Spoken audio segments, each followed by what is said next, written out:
All right. Yeah. So I mean, you think of like NFL teams that are looking to go worst to first. LA Chargers should certainly be in the mix.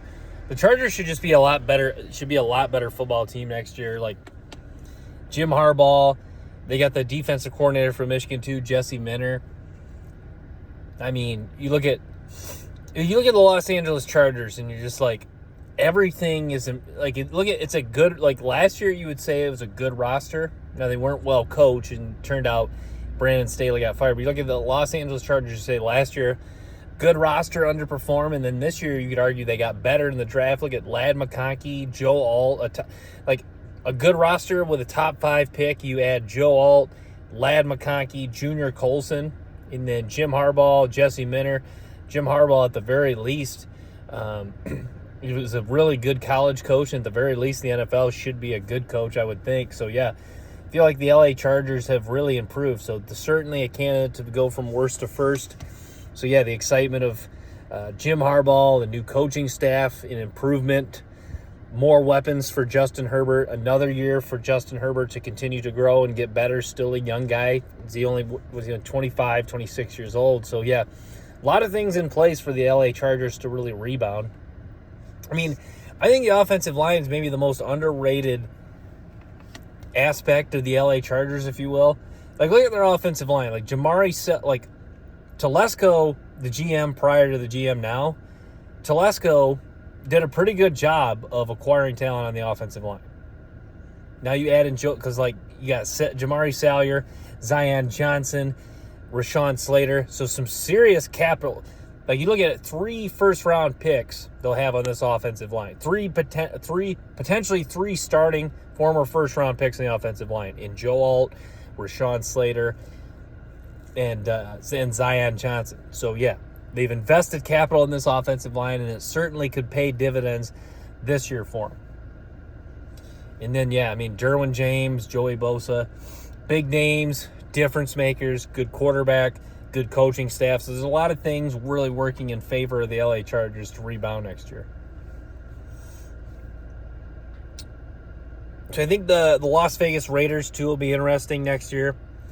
I don't really necessarily love the Raiders running backs. Still got Zamir White.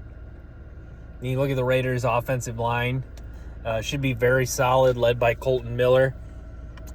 Brock Bowers was an interesting pick. I say I guess when I use interesting for that pick, I'd say it was a good pick. Brock Bowers, I think, has a bright future in the NFL.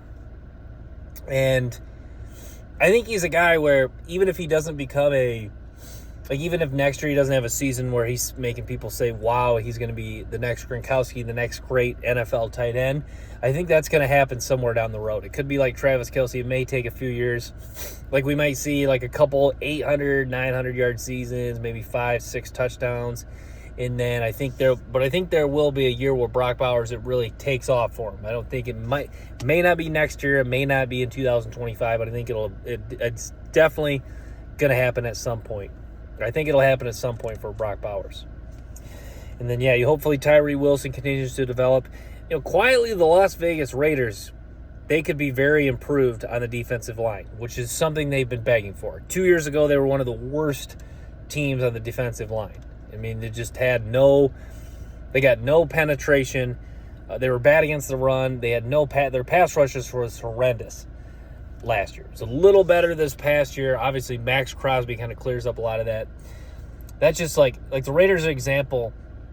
Like Max Crosby,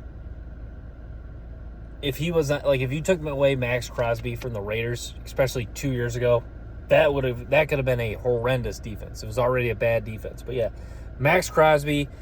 Hopefully Tyree Wilson continues to get better. And then Christian Wilkins, a good player on the defensive line. So, yeah, quietly the Raiders could be a good defensive line. I have a hard time seeing it be a great defensive line unless you see a huge jump from Tyree Wilson. I think that would be the case for the Raiders becoming a good defensive line. But I think Tyree Wilson, Max Crosby, Christian Wilkins, 3 guys that have the potential to really have a nice season and 3 guys who it could really come together and they can be really a strong unit overall. Yeah, the Raiders are interesting. A team that's invested a lot of capital in the safety position. Divine Diablo now playing linebacker for him. Diablo was interesting. Yeah, he was kind of like the hybrid strong safety linebacker at Virginia Tech. Now they're playing him at linebacker. But yeah, so Raiders an interesting team.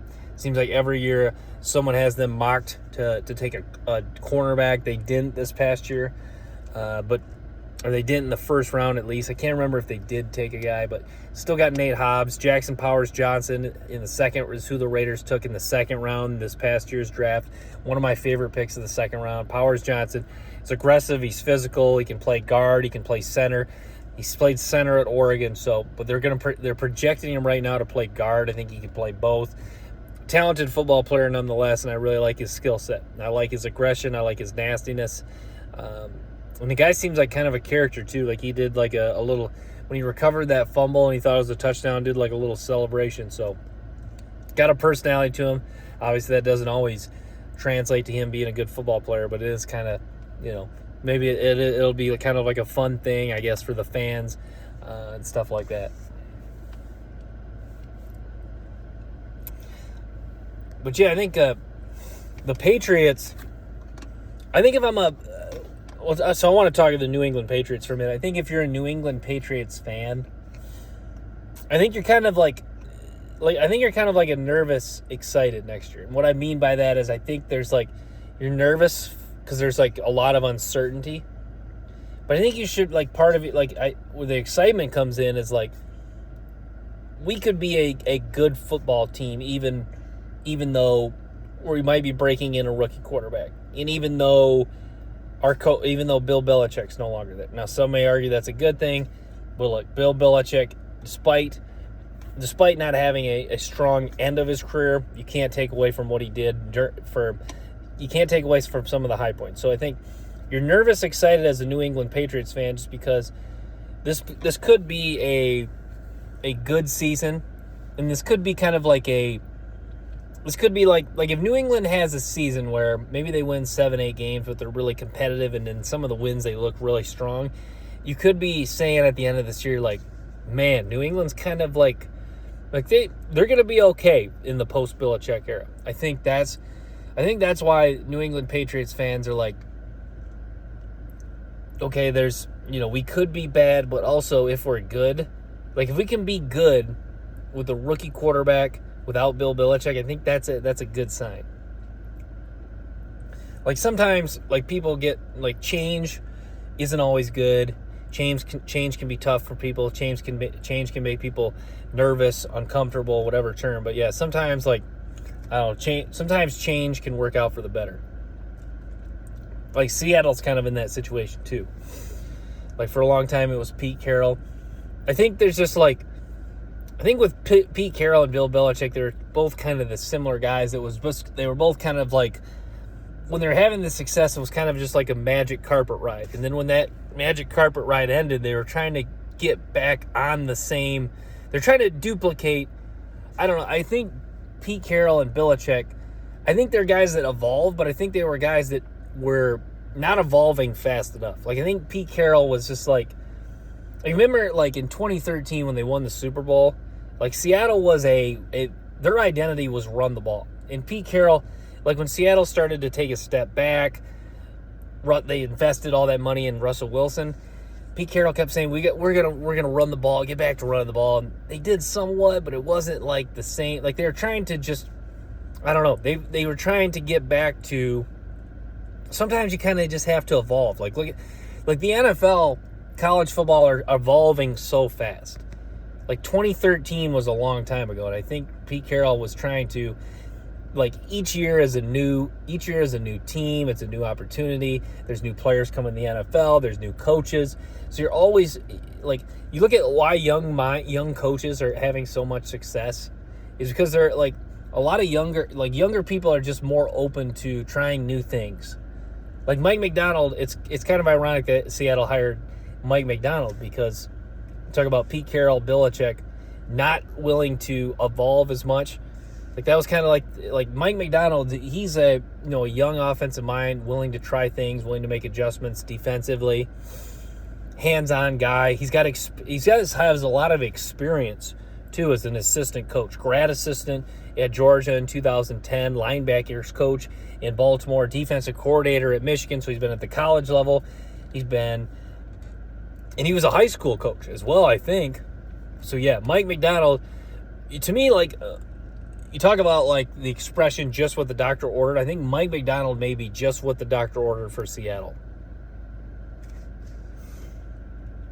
Because, I guess I'll explain that. Like, Mike Macdonald might be just what the doctor ordered just because, like Seattle, I think, is just, like, searching.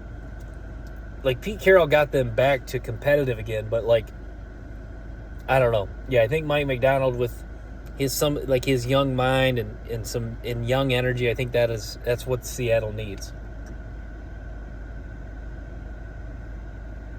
But like, I don't know, that was interesting with kind of going back to Pete Carroll. That was interesting with him, like at USC. I feel like the same kind of thing happened at USC too. Like, remember that his last year at USC, they weren't as good and they didn't really look like the same team. I feel like, yeah, Pete Carroll is one of the guy that can just rides momentum. And then when the momentum's done, he's kind of like, I don't, he's kind of like maybe not necessarily scratch his head, but he's kind of, I don't know.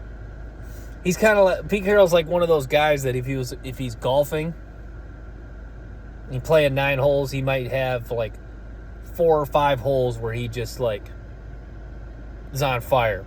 Maybe gets like an eagle, a couple birdies, and then maybe gets an eagle, a birdie, hits par, like he's just on fire, and then has a few holes that are just kind of bad, and you're just like, man, what happened? Why can't, where's that guy that was in a rhythm? The ball was hitting the ball straight. So yeah. But yeah, because I mean, it's interesting, like Pete Carroll's career is kind of interesting when you think about it overall. Like in New England, it didn't work out the first time in New England, goes to USC, and just ignites the fire. Like, we're going to have we're going to be that fun program. It's LA, it's the beach, it's USC. We're going to be that fun program where you can be competitive. We're going to have celebrities at practice. And they just rode that momentum until, the 2010 season kind of happened. And they didn't really have some of that same, they didn't even play with that same swagger, even though I think they went like 8-4, 8-5, 9-4. I remember it was Matt Barkley's freshman year. Was it, I can't remember. Was it 2009 or 2010, Pete Carroll's last year at USC? I want to say it was I got to get that. I want to say it was 2009. But it might have been, I think it was 2009 because, Matt Barkley would have been Pete Carroll's last year at USC was 2009. Because 2010 is Sarkisian. And then I think 11 was when Lane Kiffin came in and they lost 2 games. And then all the preseason hype was there. So, Pete Carroll's last year was 2009. Yeah, so, but 2009, yeah. Because, with Pete Carroll, I guess if we're going to stay on the topic of him at USC, they were dominant. 2008 was insane. Brian Cushing, Clay Matthews, Malaluga. I mean, they demolished Ohio State earlier in the season. So, USC was something else, and their recruiting was just out of this world. It's funny. I love some of the stories of Pete Carroll. The only time he would leave California was to get a guy was to get one of the top players out of state. Like they left California to go get Brian Cushing. Brian Cushing came right away. Yeah, that was USC was only getting the top guy. If they left the Los Angeles area, pretty much the California area, they were only getting top guys. So. Or something else. Brought in Everson Griffin, Jarrell Casey, and then, the stack linebacking core of Malaluga, Clay Matthews, and Brian Cushing. And then, Cincinnati Bengals. Cincinnati Bengals will be interesting this year. I think there's a lot of people really want to see Joe Burrow do something special. Like, I think the worry with the Bengals is that 2021 run was just not necessarily a fluke, but it was kind of like, okay, can we Now, can we replicate that now? I think, getting to the Super Bowl is great. Getting to the Super Bowl and losing it, I mean, obviously you want to win it, but getting to the Super Bowl is good. It's great. But if you lose it, then it's kind of like, dang, we didn't win it. And then the expectations are high. So it's like, so then you have like no reward, and then the expectations are still sky high. So that's, Cincinnati Bengals not winning it in 2021 is kind of like, oh man, still haven't won a Super Bowl and expectations are still sky high. And then you worry about, kind of like we talked about the magic carpet ride with Belichick and Pete Carroll, you're worried with the Bengals that, the 2021 season was kind of that magic carpet ride, and, we're going to have trouble getting that type of momentum. I mean, if you want to stay optimistic for the Bengals, I think their offensive line's improved. You could argue their receiving core will be strong. It'd be good at the very least. It could be elite. I mean, T. Higgins, Jermaine Burton, Jamar Chase. I think Burton could be a really good player. That was one of my favorite picks. I talked about that a little bit.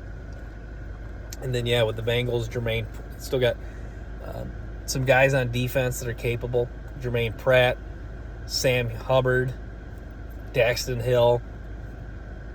I still don't love DJ Turner. I still don't necessarily love the Cincinnati Bengals defense, but it's a defense where, they have enough. I mean, it's pretty it should be pretty solid overall.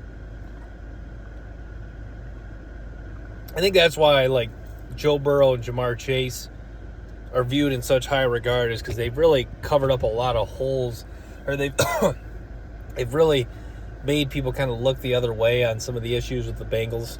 Now, the Bengals still, like our Marius Mims, that offensive lineman they took, the Bengals have still done some nice things to improve their offensive line.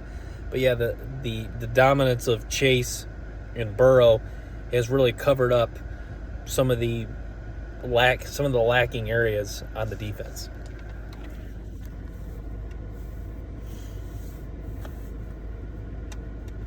But the Broncos, an interesting team next year for sure. The Broncos, I talked before, they haven't really necessarily drafted well. Bears will be fascinating too. I think Chicago Bears kind of in a position like the New England Patriots. I think you're kind of like you have the nervous, exciting feeling, like Caleb Williams, Keenan Allen, like some new young faces. The Bears are looking for some juice, looking to really turn things around. Like a lot of Bears fans have, there's some Bears fans that have become pretty pessimistic. Like if you listen to Chicago Sports Talk Radio, but there's some Bears fans I think that are hopeful. I think there's certainly reason for hope when you have a first overall pick. Caleb Williams. Like that's the thing. Like I've kind of hammered this point home, but like if Caleb Williams is that elite guy, that'll cover up a lot of holes in the Chicago Bears. Like people, it's funny how people quickly forget the Indianapolis Colts were heading for they were spiraled to be a complete dumpster fire, and then they draft Andrew Luck. They still weren't even, I forget who the GM was, but they still weren't even managed that well. Like you look at, not even just under Andrew Luck, but under Peyton Manning, the Colts had a lot of no-name. It was like a no-name defense for a long time. Now they had maybe I don't know. I guess under Manning, they had Bob Sanders, didn't they have Dwight Freeney for a few years? But point is, the Colts, other than, and then offensively had some weapons, Reggie Wayne, Marvin Harrison Sr. But for a long time the Colts just didn't have a lot of weapons. But for a long time, Colts just didn't have a lot of difference makers, even though, Peyton Manning, Andrew Luck. It's kind of, Colts are a very interesting franchise. Colts could be good next year, but they're interesting, like, they are a team that, like, you talk about striking gold on a quarterback when you need it most. Like, look at the Colts before they got Peyton Manning. Bad team.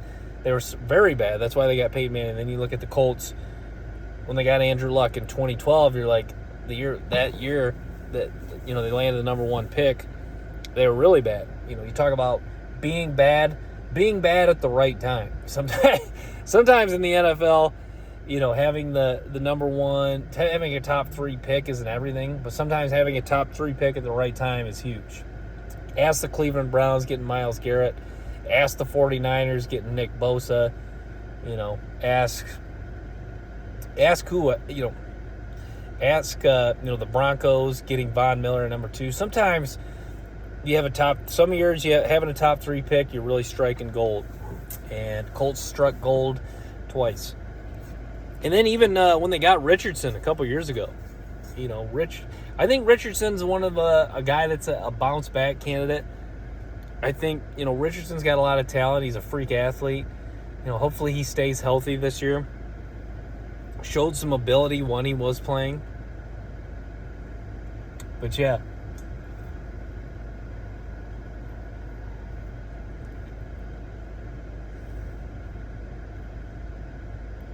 I really like the direction, the Colts are heading. Laiatu Latu was a good pick. Laiatu Latu, you could argue, was relative to where they took him. You could argue, or for a bargain, if you will, relative to where they took him, you could argue that was the best pick of the first round. I mean, how many years are you able to get the best defensive player, or at least who they thought in their mind was the best defensive player at the 15th overall pick? Like in Seattle, it worked out for Seattle too. Seattle, Byron Murphy. Byron Murphy may have very well been in their mind the number 1 defensive player. So it's kind of crazy that Laiatu Latu, Byron Murphy, both guys who, in most drafts, probably top 8, at least top 10 picks. I think if Byron, Latu should have went 8 to Atlanta. And I think Murphy shouldn't have slipped past 10. So, yeah, it's just kind of crazy those guys landed there. Yeah, Byron, I don't understand, kind of staying with Byron Murphy here, I don't understand why he wasn't getting more hype. I think, not to take away, it sounds like I guess I'm trying to take away from Byron Murphy. He's not Aaron Donald, but, I think Aaron Donald has spoiled NFL, or has kind of made NFL teams delusional that, if there's a great defensive tackle, he's going to be Aaron Donald. So I think what happened with Byron Murphy is, people are like, man, this guy's phenomenal, but he's not quite Aaron Donald. I think, not that a lot of people compared him to Aaron Donald, but I think a lot of people just need to, understand Aaron Donald was the ultimate exception to the rule. And, people use this, when people talk about Aaron Donald, people would be he's the ultimate guy of, when you use the expression, he's in a league of his own. I think people needed to understand that with Aaron Donald. The guy was in a league of his own. And yeah, Byron Murphy, not quite in that league, and not quite in the league, not quite as good as Aaron Donald. But, how many drafts, how often do you find a guy like Aaron Donald? So Byron Murphy, a phenomenal player at a defensive tackle position a position that's, to find a good one is a premium. So yeah, I think Byron Murphy, Seattle definitely got a huge bargain there. Laiatu Latu. So yeah, but the Colts, yeah, they have pieces. Their wide receiver core looks pretty good on paper. We'll see how it performs this year. A.D. Mitchell, the rookie, still got Michael Pittman Jr., still got the guy they drafted a couple years ago, the guy out of Cincinnati, Alec Pierce. So, yeah, I mean, definitely some things to like about the Colts roster. We'll just see how it all comes together for them. So I'm going to wrap it that, guys. Thanks for tuning in to the Brand Parcell Show. Stay tuned for more episodes and clips.